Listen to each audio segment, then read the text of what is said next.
Everyone, welcome to my channel pharmacy with Priya. आज का lecture होने वाला है जीपैट प्रिपरेशन के ऊपर। जो बच्चे कॉलेज जाते हैं और उनको लगता है कि हम जीपैट के लिए कैसे प्रिपेयर करें, हम जीपैट को कैसे टाइम दें उसकी प्रिपरेशन को, तो ये पूरा वीडियो उसी के ऊपर है कि आप जीपैट प्रिपरेशन को और अपनी कॉलेज स्टडीज़ को कैसे एक साथ लेके चल सकते हो और जीपैट के लिए कैसे प्रिपेयर कर सकते हो। सो आप इस वीडियो को एंड तक देखना, ये बहुत ही इंपॉर्टेंट वीडियो है, इससे आपको काफ़ी चीज़ें सीखने को मिलेंगी। So let's get started without wasting any time. तो फर्स्ट ऑफ ऑल ये जानना बहुत ज़रूरी है कि जीपैट है क्या। What is the GPAT exam. बहुत हमने सुना है कि बी फार्म के बाद जीपैट देना है या फाइनल ईयर में जीपैट देना है, ये है वो है, स्टाइपेंड मिलता है। तो एक्चुअल में ये है क्या। जीपैट का फुल फॉर्म है बच्चों graduate pharmacy aptitude test. Okay, GPAT का फुल फॉर्म क्या है, ग्रेजुएट फार्मेसी एप्टीट्यूड टेस्ट, जो कि एक नेशनल लेवल का एंट्रेंस एग्जामिनेशन होता है। और ये क्यों होता है, जिससे आपको जैसे एम फार्म में एंट्री लेनी है तो उस प्रोग्राम में एंट्री लेने के लिए आपका जीपैट होता है। जैसे इंजीनियरिंग में अलग एग्ज़ाम्स है और हर एक आपके सब्जेक्ट के अलग अलग एग्ज़ाम है, तो फॉर अस फार्मेसी के लिए जीपैट बनाया हुआ है। ओके, अगर बैचलर से मास्टर्स में जाना है तो आपको क्या देना होगा, you have to appear for the GPAT and you have to qualify that. Till 2018 ये जो टेस्ट था कंडक्ट हो रहा था AICTE से, बट अब 2019 से NTA इसको कंडक्ट कर रहा है। मतलब कंडक्टिंग बॉडी 2018 तक आपकी AICTE थी और अब आपकी क्या है, NTA है। ओके, अब हम शुरू करते हैं कि आपको ये प्रिपरेशन कब से शुरू करनी चाहिए, क्योंकि अब हम क्या देख रहे हैं, हम देख रहे हैं कि कॉलेज के स्टडीज़ के साथ साथ हम पढ़ रहे हैं। तो when to start the preparation, सबसे बड़ा और मेन आपका इंपॉर्टेंट पॉइंट है कि भाई मैं कॉलेज में हूँ तो कब प्रिपेयर शुरू करूँ, first year second year third year, कब कब शुरू करूँ। तो अकॉर्डिंग टू मी, देखो सबका अपना अपना है, but based on my experience I will say कि आपको अपने सेकेंड ईयर जो होता है बी फार्म का, तब से एटलीस्ट प्रिपरेशन शुरू कर देनी चाहिए। ठीक है, जैसे सेकेंड ईयर से अगर आप शुरू कर दोगे प्रिपरेशन तो उससे क्या होता है, आपके पास बहुत ज़्यादा टाइम होता है। तब आपने फर्स्ट ईयर पढ़ लिया होता है, सेकेंड ईयर में आप आए हुए होते हो, तो आपको पता है कि भाई फर्स्ट ईयर का मेरा ये चीज़ें हैं, ये वीक पॉइंट्स हैं, तो आप क्या ना चीज़ों को साथ लेके चल सकते हो। अगर आप मान लो आप फोर्थ ईयर में आ गए हो और सीधा आप सोच रहे हो कि मैं अब तैयारी शुरू करूँगा, मैं अभी आया ही हूँ फोर्थ ईयर में और 6 महीने या 7 महीने बाद मेरा एग्ज़ाम है तो मैं तो तब तक कर लूँगा प्रिपेयर, तो नहीं, ये एकदम रॉन्ग अप्रोच है। ऐसे नहीं होता है। एटलीस्ट आप सेकेंड ईयर से शुरू करोगे ना तो आप कर पाओगे। ठीक है, और इसमें क्या होगा कि जब आप सेकेंड ईयर से शुरू करोगे आपके पास बहुत टाइम है, आप अच्छे से रेफरेंस बुक्स पढ़ सकते हो, स्टैंडर्ड बुक्स पढ़ सकते हो, उनके नोट्स बना सकते हो, क्योंकि दिमाग में तेज़ी नहीं होगी कि यार मेरे पास तो टाइम नहीं है। आपको ये पता है यार अभी मैं सेकेंड ईयर में, मेरे पास एम्पल टाइम है, मैं हर एक टॉपिक को डिटेल में खोल खोल के बहुत अच्छे से पढ़ सकता हूँ। तो मेरे हिसाब से कब आपको शुरू कर देनी चाहिए, आपको at least second year of B pharm से आपकी प्रिपरेशन जो है शुरू कर देनी चाहिए। और ऑप्शन से मैंने आपको बता दिया कि क्यों क्यों आपको शुरू कर देनी चाहिए। तो आपके लिए क्या इंपॉर्टेंट हो गया, सेकेंड ईयर। ठीक, नेक्स्ट हम देखते हैं कि क्या क्या ऑप्शंस हैं, किस हिसाब से आप अपने प्रिपरेशन को अच्छा कर सकते हो। तो फर्स्ट ऑफ ऑल आपका जो पहला ऑप्शन मैंने यहाँ रखा है वो है ग्रुप स्टडी का।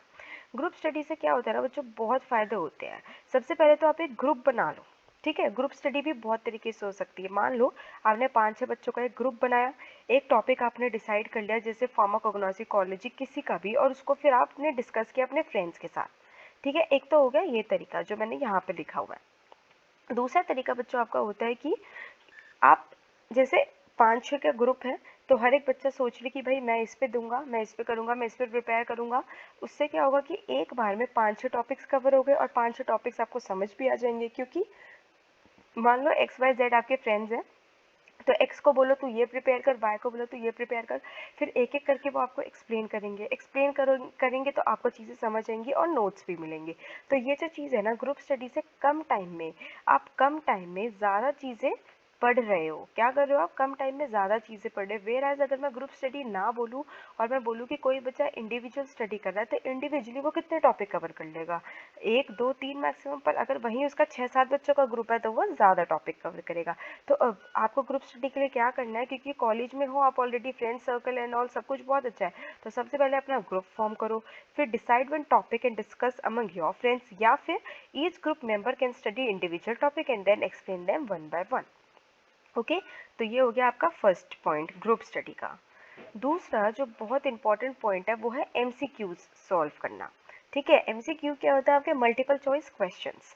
एमसीक्यू सॉल्व करने से क्या आपको पता चलेगा, मान लो आपने कोई भी एक टॉपिक पढ़ा, हाइपरटेंशन, या फिर आपने ये वाली ड्रग्स पढ़ लिए, सीएनएस एक्टिंग ले लेते हैं, चलो हाइपरटेंशन छोड़ो, सीएनएस एक्टिंग ड्रग्स अगर हमने पढ़ लिए, हमने मैं मान लो मैं हूँ और मैं एमसीक्यूज लेके बैठी हुई हूँ, तो अगर मेरा एमसीक्यू मैं कर रही हूँ ठीक है, जहाँ मैंने गलत किया एमसीक्यू एग्जैक्टली मुझे पता चल जाएगा कि यार मेरा ये कंसेप्ट अभी थोड़ा टाइट नहीं है, मेरा ये कंसेप्ट पे अभी मेरी क्या है, थोड़ा सा लूज है, हो रखा है, तो थोड़ा और अच्छे से मुझे इसे पढ़ना है।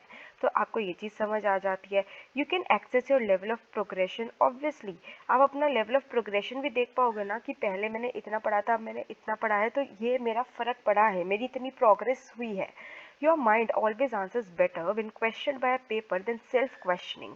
तो ये ना एक साइकोलॉजिकल फैक्ट है कि हमारा माइंड हमेशा अच्छे से आंसर करता है जब हम उसको एक क्वेश्चन पेपर वगैरह के थ्रू सॉल्व करते हैं, ना कि सेल्फ क्वेश्चनिंग से। क्योंकि सेल्फ क्वेश्चनिंग में क्या होता है, मान लो मैं अपने आप से कोई क्वेश्चन पूछ रही हूँ, तो हम एक बार को अपने आप को वो कर देंगे कि ठीक है यार मैं देख लेता हूँ ना।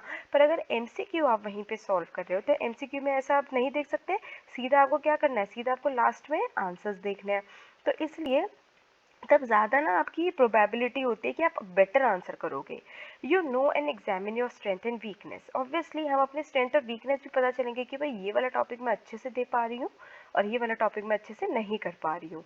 You get use to the manner of answering and solving questions. हमें एक हैबिट पड़ जाती है कि आंसर करने की और सॉल्व करने की क्वेश्चंस को ना, हमें एक तरीका पता चल जाता है। ये चीज़ जब आप करोगे ना, आपको फ़र्क पड़ेगा। वो बच्चा जिसने एक भी एमसीक्यू सॉल्व नहीं किया और वो एग्जाम में बैठ गया, और वो बच्चा जो एमसीक्यू जिसने बहुत सॉल्व करे वो एग्जाम में बैठ गया, आप देखना दोनों का लेवल ऑफ कॉन्फिडेंस बहुत ही वेरी करेगा।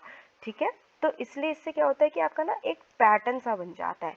You get familiar with the setup and type of questions you get in the exam hall. जो मैंने आपको बोला कि आप फेमिलियर हो जाओगे कि भाई इस टाइप के क्वेश्चन आएंगे, वो ना एक अंदर से लेवल होता है, कॉन्फिडेंस बूस्ट होता है।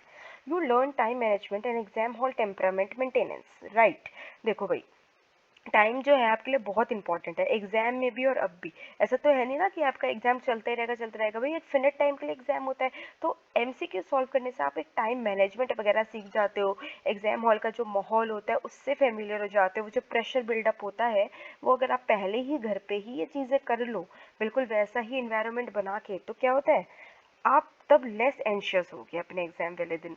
You practice practice and practice which is the key to a good score. Obviously हमने बचपन से पढ़ा है कि जितना प्रैक्टिस करोगे उतना ही क्या होता है, उतना ही आप इम्प्रूव होगे, उतनी ही चीज़ें अच्छी होंगी। तो प्रैक्टिस प्रैक्टिस करोगे तो उससे स्कोर डेफिनेटली बढ़ेगा, गुड स्कोर मिलेगा। Lastly, checks on the line between confidence and overconfidence and gives you a reality check of where you stand in that particular topic and how much you need to improve. MCQ solve करने से आपको ये भी पता चल जाता है कि भाई क्या होता है, कभी कभी मैंने कोई टॉपिक पढ़ा, हम हो जाते हैं किसी टॉपिक में ओवर कॉन्फिडेंट कि ये तो मुझे आता ही है यार, ये एग्जाम में आएगा तो मैं कर ही लूँगा। तो ऐसे केस में MCQs जो होते हैं ना, बड़ी मदद करता है बच्चे का ये बताने में कि भाई तुम्हें ये चीज़ इतनी आती है, ओवर कॉन्फिडेंट मत हो। तो वो जो लाइन होती है ना, वो जो चेकिंग सिस्टम होता है, वो भी एमसीक्यू कर देता है कि भाई इतने ओवर कॉन्फिडेंट मत हो, आपको ये इतना ही आता है। ठीक, तो एक रियलिटी चेक मिल जाता है। तो पहले हमने क्या बोला कि ग्रुप स्टडी आप कर सकते हो, ठीक है, आप एमसीक्यू सॉल्व कर सकते हो। फिर तीसरा और बहुत ही इम्पॉर्टेंट पॉइंट है नोट्स का, जिसको हम बिल्कुल भी नज़रअंदाज नहीं कर सकते कि नोट मेकिंग करो, नोट्स बनाओ। ठीक है, नोट्स बनाओगे तो उसके बहुत फ़ायदे हैं, मैं सब आपको बताऊंगी। पहले हम देख लेते हैं कि डिफरेंट मेथड्स क्या हैं नोट्स बनाने के। आपके पास 3 मेथड है, माइंड मैप्स, टेबल फॉर्मेट या फ्लो चार्ट। देखो माइंड मैप से क्या होता है, it is use for storing longer explanation with reference to graphic information by using lines, symbols, colour. It is a brain friendly concept. Mind map में आप क्या करते हो, कोई भी बहुत लॉन्ग एक्सप्लेनेशन है, अब एक बार बताओ, नोट्स बनाए तो पूरी पूरी इन्फॉर्मेशन तो उतारोगे नहीं नोट्स में, है ना। तो इसमें क्या करते हैं हम, लाइंस, सिंबल्स, कलर्स, ऐसी चीज़ें यूज़ करके ना अपना उसको जो बहुत लंबा सा पॉइंट है उसको छोटा सा बना लेते हैं और ऐसा बना लेते हैं कि हमें समझ आए। तो ये ब्रेन फ्रेंडली कंसेप्ट होता है। इससे क्या होता है, जैसे आप उसको देखोगे ना, आपको देखने में इतना अट्रैक्टिव और अच्छा सा लगेगा कि वो आपके माइंड में जाना ही जाना है। टेबल फॉर्मेट होता है एक, it is widely used when there is a lot of information and multiple things are to be covered. For instance names of national parks, amendments, legislation, acts etcetera. तो यहाँ पे ये मैंने ना आपको एग्जाम्पल दे दिया है। अगर मैं फार्मा से रिलेटेड कहूँ तो आप इसको उससे सब्सटीट्यूट कर सकते हो कि फार्मा में कोई ऐसी चीज़ें फार्मेसी में जिसमें बहुत इंफॉर्मेशन है या मल्टीपल थिंग्स हैं, तो वो आप कैसे कर सकते हो, टेबल फॉर्मेट में बना सकते हो। जैसे हमारे क्या होता है कि भाई इस इफेक्ट, इस ड्रग का इफेक्ट ये है, उस ड्रग का इफेक्ट ये है, ये देंगे तो ये नार्कोटिक है, ये देंगे तो भाई ये नार्कोटिक नहीं। तो ऐसी जो चीज़ें होती है ना कंफ्यूजिंग, वो आप टेबल फॉर्मेट में बना सकते हो। Lastly flow chart, it is used for sequencing the data in an order, it helps to remember the flow of information, जो कि बहुत बच्चे यूज़ करते हैं। फ्लो चार्ट में क्या होता है ना बच्चों की, फ्लो चार्ट में ना एक फ्लो में हम चीज़ों को लिखते रहते हैं एरो डाल के या फिर कैसे भी जो आपको ठीक लगता है, तो एक सीक्वेंस सा हम बना लेते हैं। तो नोट्स ये तो थे आपके नोट्स प्रिपेयर करने के तरीके, ठीक है। अब एक एड ऑन अगर मैं आपको बताऊं तो क्या होता है ना कि नोट्स से बच्चों, जैसे आप जब पढ़ते हो ना तो आप इजीली अंडरस्टैंड कर पाते हो टॉपिक को, इजी ग्रैप्स हो जाता है, ठीक है। जैसे कि आपने कुछ चीज़ पढ़ी और आप उसके इंपॉर्टेंट पॉइंट्स लिख लेते हो ना, क्योंकि भाई आप पूरी इन्फॉर्मेशन तो अपने माइंड पे नहीं डाल सकते, इंपॉर्टेंट चीज़ें ही डाल सकते हो, तो उसका आप नोट बना लेते हो और लास्ट में जब रिवाइज करते हो तो बहुत फ़ायदा होता है, क्योंकि सारी क्रिस्प इन्फॉर्मेशन तो हमारे पास आ ही जाती है। उसके अलावा मेकिंग नोट्स जो होते आपके जो नोट्स होते हैं वो क्या करते हैं कि जैसे आपने बहुत ज़्यादा इन्फॉर्मेशन पढ़ी, ठीक है, उसका नोट्स आपने छोटे फॉर्म में बना लिया, तो अब एग्जाम टाइम में आपका टाइम बचेगा या नहीं, आपने उठाया अपनी नोट्स कॉपी और सीधा रिवाइज कर लिया। और वेयर अगर मैं बोल दूँ कि पूरी केडीटी उठा के रिवाइज करके चले जाओ तो कर पाओगे, नहीं कर पाओगे। पर अगर आपने उसके नोट्स बना रखे हैं तो क्या आप आराम से नोट्स की कॉपी उठाई और रिवाइज कर लोगे, है ना। तो ये सब इसके थोड़े फ़ायदे होते हैं कि क्रिस्प इन्फॉर्मेशन हो जाती है और आपकी जल्दी रिवीजन हो जाती है। एक और चीज़ जो मुझे पर्सनली लगती है कि इन्फॉर्मेशन ना ज़्यादा देर माइंड में रिटेन रह जाती है, क्योंकि जब मैंने कुछ चीज़ रीड करी और फिर मैंने उस चीज़ को लिखा भी, तो ये जो लिखने वाला सीन जहाँ आ जाता है ना, उससे चीज़ें बहुत क्या होती है, रिटेन हो जाती हैं। अब बहुत ही इंपॉर्टेंट पॉइंट है आपका P Y Qs, solve P Y Qs. P Y Qs पता क्या होता है, पी वाई क्यूज होते हैं प्रीवियस ईयर क्वेश्चंस। क्या होता है पी वाई क्यूज होता है बच्चों, प्रीवियस ईयर क्वेश्चंस। मतलब कि जो भी आपके प्रीवियस ईयर में क्वेश्चंस आए हुए हैं उनको लगाना, उनको सॉल्व करना। It will help you in evaluating the level of preparation. At the same time, one can quickly revise the syllabus. जब आप देखो PYQs जब आप सॉल्व करोगे, मान लो आपने फार्माकोग्नोसी का एक चैप्टर पढ़ लिया और आप कह रहे हो मैं इसके प्रीवियस ईयर क्वेश्चंस देखती हूँ सॉल्व करके, तो आपको पता चलेगा ना कि मैंने भाई सो एंड सो टॉपिक पढ़ा और मेरे को उसमें से इतना समझ आया और मैं इतने ही क्वेश्चन सॉल्व कर पाई, और जो चीज़ मैं नहीं सॉल्व कर पाई फिर मैं उसको रिवाइज करूँगी ना, सिलेबस में देखूंगी जल्दी से कि मेरा क्या रह गया। तो इस वजह से PYQs हमें करने चाहिए। Practicing PYQs helps in retaining the syllabus and study material in mind thoroughly. Since knowledge without practice is meaningless, right? PYQs जब आप प्रैक्टिस करते हो तो आपकी जो इन्फॉर्मेशन है, जो सिलेबस है, एकदम माइंड में ना, दिमाग में बैठता चला जाता है। ये एक बार नहीं होता कि एक दिन PYQ सॉल्व किया और सोचा कि भाई हो ही जाएगा, नो, रोज रोज सॉल्व करते करते हो जाता है। और इससे क्या होता है ना, एक और चीज़ बहुत इंपॉर्टेंट क्या होता है, जब आप सॉल्व करोगे आपको खुद ना एक पैटर्न सा समझ आता रहेगा कि भाई एग्जामिनर ने इस पर्टिकुलर टॉपिक से ये पर्टिकुलर चीज़ ज़्यादा पूछी हुई है, ये पक्का आपको पता चलनी ही चलनी है। तो उससे आपको क्या है कि एक रीसेंट ट्रेंड और एक एग्जामिनर का इंटरेस्टिंग जो पोर्शन है कि भाई ये इसका फेवरेट पोर्शन है पूरे सिलेबस का या पूरे चैप्टर का या पूरे टॉपिक का, वो भी आपको क्या है पता चल जाएगा। तो उससे आप क्या है उस चीज़ पे ज़्यादा ध्यान दोगे, ठीक है। इसके अलावा जब मैं PYQ सॉल्व करूंगी, जो मेरी स्ट्रेंथ है वो तो मुझे पता चल ही रही है कि भाई ये पोर्शन या ये टॉपिक तो मेरा बहुत अच्छा है, पर जो मेरी वीक एरियाज है वो भी मुझे पता चल रहा है, क्योंकि वीक एरियाज वो होंगे जिनको मैं अच्छे से आंसर नहीं कर पा रही हूँ या जिनमें मैं बार बार अटक रही हूँ या रिवाइज करने के बाद भी रह जा रहे हैं। तो उन चीज़ों के लिए आप अलग टाइम निकाल लेना कि भाई ये मेरा वीक एरिया है, इसको मुझे दोबारा रिवाइज करना है। तो इसलिए PYQs इज़ अ मस्ट, मैं इसको बोलूँगी कि ये बहुत बहुत इंपॉर्टेंट है। आप इसके लिए बुक्स ले सकते हो, जीपैट की बहुत PYQs की बुक्स आती है, प्रीवियस ईयर क्वेश्चंस की या फिर MCQs की, किसी की भी। पर मेरा कहना यह है कि आप MCQs भी करो और आप PYQs भी करो। अब है बहुत important cheese, when in doubt ask. जब भी बच्चों आपको डाउट हो, क्योंकि जाहिर सी बात है इतना सारा सिलेबस है और बच्चा उसको पढ़ेगा तो उसको डाउट आएगा, है ना। वी आर ह्यूमन बींग्स, हमें डाउट तो आएंगे, ऐसा तो है नहीं। तो जब आपको डाउट आएंगे बेटा, तो उसको ऐसे नहीं करना है कि मन में दबा के बैठ गए या ये सोच रहे हैं कि ये मेरे बारे में क्या सोचेगा, या मैं अपनी मैम से पूछूंगा तो मैम सोचेंगी क्या, या मैम मेरे को नहीं बताएंगी या डांटेंगी। नो, ऐसा कुछ भी नहीं होता है। तो जब भी आपको डाउट हो हमेशा उसको पूछो। उससे क्या होता है ना कि आप मतलब ये भी एक साइकोलॉजिकल कंसेप्ट है कि एक एक्टिव लर्निंग जो होती है ना वो होती है बच्चों में, क्योंकि कंसेप्ट जल्दी ग्रैब होता है। मेरे साथ भी ये पर्सनली होता था, जब मुझे डाउट होता था मैं अपनी मैम से पूछती थी तो वो चीज़ ना मुझे बहुत अच्छे से रिटेन रहती थी, क्योंकि मैं ये सोचती थी यार ये चीज़ तो मैंने पूछी थी।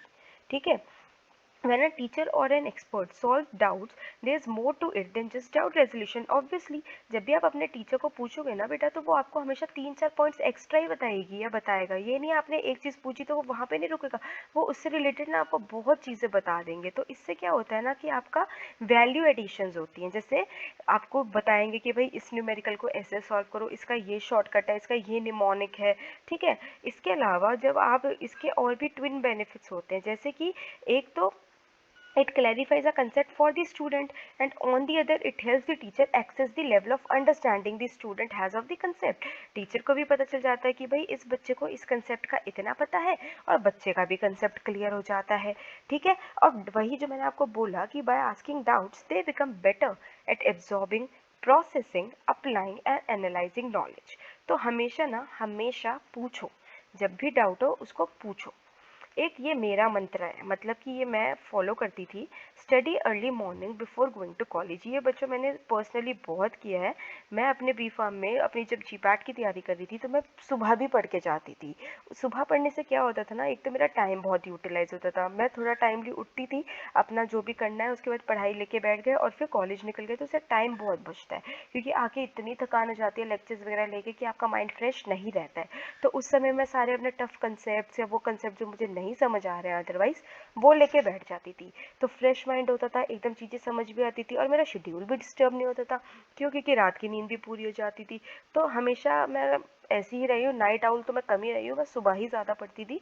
तो ये मेरी एक पर्सनल एडवाइस है जो मैं आपको दे रही हूँ कि आप सुबह पढ़ना प्रेफर करो रात के बजाय। क्योंकि रात को एनी हाउ ना आप लेक्चर लेके थक रहे हो, आप घर का थोड़ा बहुत काम करके थक रहे हो या खाना वाना खा के नींद आ रही है, सुबह ऐसा नहीं होता, सुबह एकदम फ्रेश रहते हो।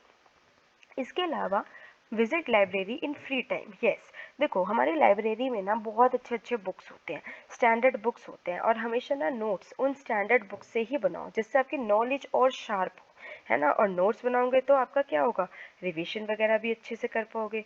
तो स्टैंडर्ड से ही आपको हमेशा बनाना चाहिए। और आपके जो डाउट्स है ना, आपको बहुत से डाउट्स उसमें मिलेंगे स्टैंडर्ड बुक्स में, वो बुक्स बहुत अच्छी होती है, उनको पढ़ने की हैबिट डालो। शुरुआत में आपको लगेगा यार ये तो टफ है, यार ये तो नहीं हो रहा, पर ऐसे नहीं होगा। आप पढ़ोगे ना, आप खुद ही पढ़ना की हैबिट में आ जाओगे। ठीक है, जैसे केडीटी वगैरह भी आप देखना, उसमें चीज़ें बहुत अच्छे से समझाई हुई होती हैं। तो ये थी मेरी आज की वीडियो, जिसमें मुझे आपको ये समझाना था कि आप लोग कैसे हैंडल कर सकते हो सब कुछ अपनी स्टडीज़ के साथ जीपैट। मैंने भी अपने बी फार्म की स्टडीज़ के साथ ही प्रिपेयर किया था, वो भी सेल्फ स्टडी की थी और कुछ नहीं किया था मैंने, इसलिए ही मैंने आज का ये लेक्चर बनाया। आई होप आपको ये अच्छा लगा होगा। अगर आपको ये अच्छा लगा हो तो please like share and subscribe to my channel. हम मिलते हैं नेक्स्ट वीडियो में। Thank you.